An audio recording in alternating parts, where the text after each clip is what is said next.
오늘 이 영상을 끝까지 보시면 여러분들은 흥미로운 사실 적어도 세 가지를 아실 수 있습니다. 자, 첫 번째, 아인슈타인과 빌 게이츠의 의외의 공통점을 아실 수 있고요. 두 번째, 부모님이 오늘부터 이것을 하신다면 아이가 똑똑해지거나 아니면 기업가 정신이 DNA에 박혀서 돈을 잘 벌 수 있는 확률이 높아집니다. 자, 세 번째, 일상 속에서 대화를 통해서 자녀의 사고력, 창의력, 문해력을 키울 수 있는 오늘 바로 적용할 수 있는 꿀팁을 아실 수 있습니다.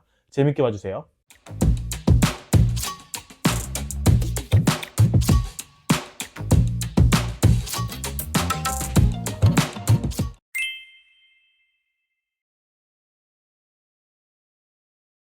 안녕하세요. 자녀 교육에 꼭 필요한 정보를 드리는 가른 패밀리 브루스 PD입니다. 여러분, 아인슈타인과 빌 게이츠의 공통점이 뭔지 아시나요? 둘 다 유태인이다? 둘 다 똑똑하다?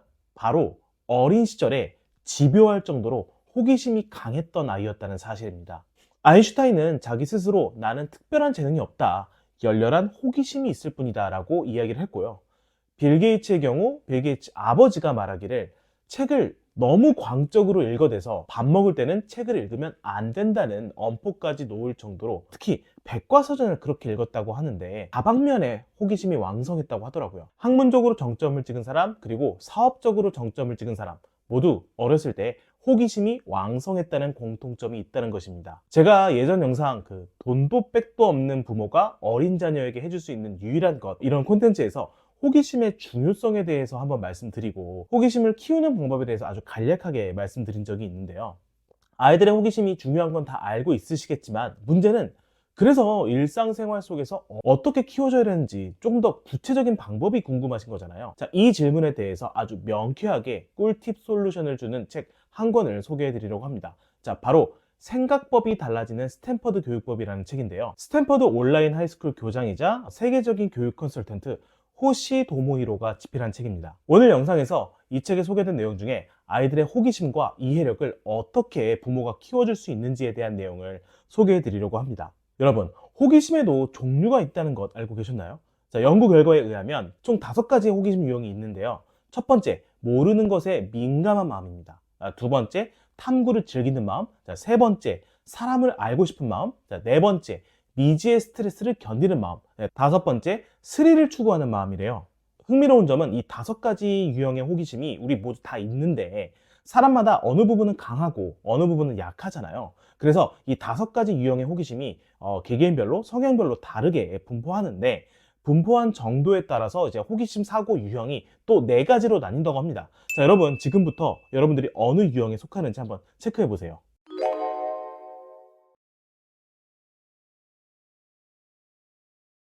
표에서 보신 바와 같이 14명에 속하는 사람이 가장 높은 수입과 학력을 갖는 경향이 있대요. 자, 실제로 뇌과학에서도 호기심을 높게 유지하면 지능과 심리에 좋은 영향을 끼친다고 합니다. 인간이 어딘가에 흥미를 갖거나 새로운 것을 알고 싶을 때 뇌에 측좌액이 활성화되는데 이때 도파민이 분비된다고 합니다. 도파민이 분비되면 행복하다, 기분 좋다, 뭐 이런 감정을 느끼게 되는데요. 그러니까 아이가 알고 싶다고 생각하면 생각할수록 호기심이 강할수록 도파민 분비량이 늘어나고 학습 효과도 높아지고 행복감도 높아지는 겁니다. 자, 그러면 어떻게 해야 우리 아이의 호기심을 최대치로 끌어올릴 수 있을까요? 일단 호기심을 키운다고 하면서 그냥 내버려 두는 것은 효과적인 방법이 아니라고 합니다. 자유롭게 해주되 이것저것 탐구할 수 있도록 환경을 만들어줘야 된다고 하는데요. 자, 하버드대학교 교육심리학자인 엘리자베스 보나위치 연구 내용을 소개해 드릴게요. 호기심을 키워주는 첫 번째 원칙, 아이가 추측할 수 있는 상황을 제시해라입니다. 자, 예를 들어서요. A 버튼과 B 버튼이 램프에 연결되어 있다고 가정을 해볼게요. 자, A 버튼을 누르면 불이 들어오고 B 버튼을 누르면 불이 안 들어옵니다. 즉, A만 누르거나 A, B 모두 눌러야 불이 들어오는 겁니다. 자, 2가지 상황을 생각해 볼게요. 자, 첫 번째, 아이 앞에서 A, B 버튼 모두 누르고 불이 들어오는 것을 2번 보여준 상황이고, 자, 두 번째는 A 버튼만 누르고 불 들어오는 거 보여주고 B 버튼만 눌러서 불이 안 들어오는 것을 보여준 상황입니다. 자, 첫 번째 상황에서는 어떤 버튼이 불을 들어오게 하는지 모르는 상황인 거고, 두 번째 상황은 어떻게 해야 불이 들어오는지 쉽게 이해할 수 있는 상황이죠.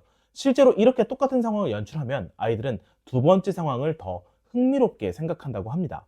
그러니까 아이가 이해할 수 있는 것을 선택해서 어느 정도 패턴을 설명하고 아이도 스스로 추측할 수 있게 기회를 주는 게 중요하다고 하네요. 호기심을 키워주는 두 번째 원칙, 당연하게 생각한 것을 비틀어서 생각하게 하라입니다. 자, 이 대화를 한번 보실게요.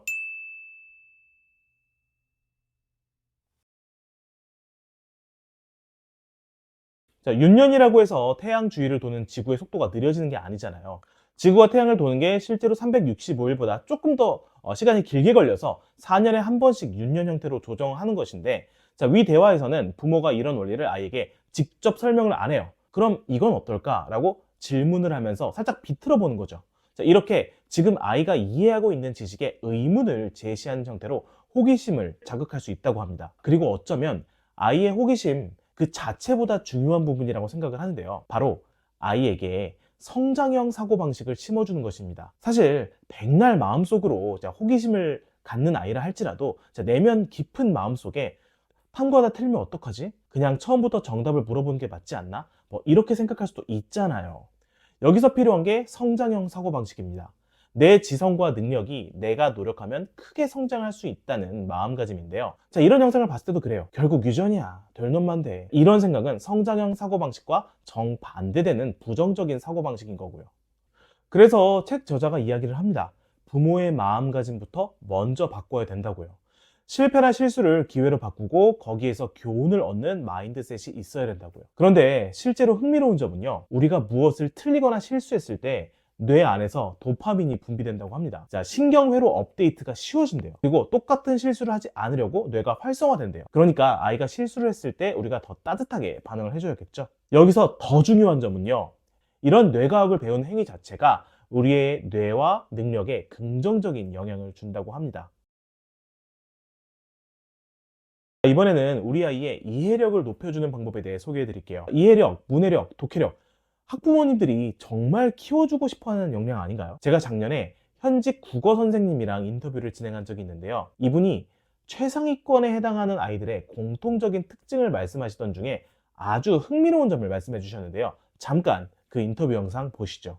제가 말씀드릴 수 있는 분명한 특징 중에 하나는, 독해력이 뛰어난 아이들은 다른 사람의 얘기를 잘 듣습니다. 끝까지 잘 들어요. 그게 공통점입니다. 경청 능력이 있다고요? 네, 그 최상위권 학생들의 특징은 뭐냐면, 친구들끼리 어울려 있을 때 다른 친구가 별 두서없이 하는 이야기 끝까지 경청하는 모습을 가지고 있습니다. 저도 진짜 몰랐어요. 되게 의외예요. 좀 의외죠. 보통 독해력이 뛰어난 친구들이라고 하면 말을 잘할 것 같지만, 그렇지만 사실 최상위권 학생들 같은 경우에는 끝까지 듣는 능력이 뛰어납니다. 그래서 저도 수업을 하면서 그런 얘기를 많이 하거든요. 사람의 얘기를 끝까지 들을 줄 아는 힘이 필요하다. 왜냐면 요즘 학생들은 유튜브 같은 경우에도 썸네일이 모든 걸 다 말을 해줘요.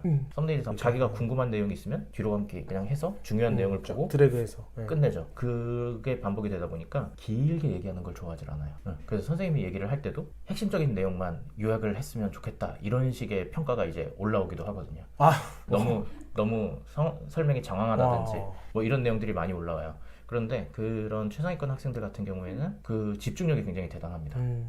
특히 상대방의 말을 절대 끊지 않아요. 그리고 상대방의 이야기를 다 들은 후에 자신의 의견을 정리해서 말할 줄 아는 능력이 뛰어나요. 그러니까 이게 실시간으로 머릿속에서 재구조화가 되고 있다고 생각을 하거든요. 자, 보셨죠? 자, 논리력, 문해력 다 중요한데 일단 잘 듣는 아이로 키워줘야 된다는 점입니다.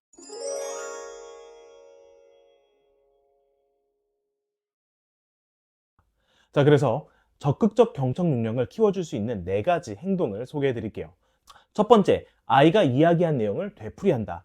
아이의 이야기가 일단락 되었을 때 그렇구나, 뭐뭐뭐라는 말이지? 라고 말하면서 아이의 생각을 정리해서 말해주는 것이죠. 내가 너의 말을 경청하고 있다는 존중의 의미가 될 수도 있고, 혹시 아이가 잘못 이해한 부분이 있으면 자연스럽게 정정해 줄 수 있는 것이죠. 자, 두 번째, 아이가 말한 내용을 깊이 조금씩 파고들어서 질문하는 것입니다. 뭐뭐라고 말했는데 뭐뭐가 맞니? 혹은 그때 무슨 기분이 들었어? 뭐 이렇게요. 그런데 이때 아이가 비난받는 듯한, 정답을 확인하는 듯한 그런 느낌을 주면 안 된다고 합니다. 자, 세 번째, 아이의 기분에 공감을 나타낸다. 네 번째, 아이의 말에 집중하는 모습을 보여준다 라고 소개를 하는데요. 저는 이 4가지 행동 중에 이 4번째 행동이 제일 중요하다고 생각을 합니다. 왜냐면요, 자, 1번부터 3번은요, 어떤 의미에서는 기술적이고 형식적으로 뭐 할 수 있는 부분이에요.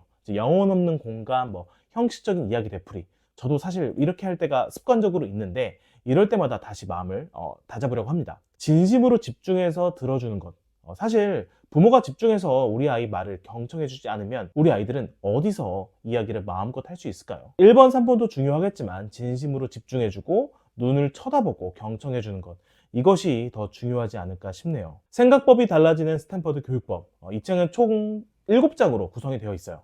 아이들의 미래 생존 역량을 키워주기 위해 필수적으로 향상시켜야 하는 영역들, 호기심, 자율성, 이해력, 정서지능, 창의성, 철학교육, 영역별로 나눠서 중요 이론과 함께 실제 사례와 예시를 통해서 여러 솔루션을 소개해 주는데요. 단순히 국영수 성적을 높이는 게 아니라 우리 아이의 생각과 마음을 강하게 해주고 미래 생존 역량을 키워주고 싶다라는 생각을 가지신 부모님이라면 꼭 읽어보시면 많은 도움이 되시지 않을까 싶습니다. 영상 끝까지 시청해 주셔서 감사합니다.